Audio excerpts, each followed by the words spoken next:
egin dute akats bat.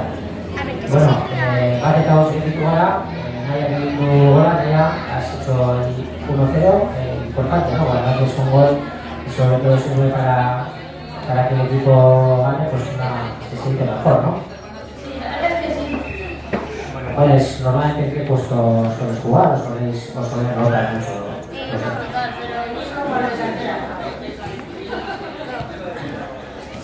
A veces nos ponen en medio y nos van probando todo.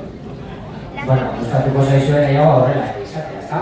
Bai, batzuetan defentsak gara, rotatzen dugu lekuz, baina beti izan gara defentsak. Osa, batzuk beti zarete defentsak, eta beste beti aurrelariak, ez? Eta gero lekuak eta aldatzen dira. Bueno, neska, sorte hon, gelditzen zaizuen partidoetarako. Badaukazue zuek animo oiurik, aldean? Bai. Bai? Egingo dugu bat? Bat bi hiru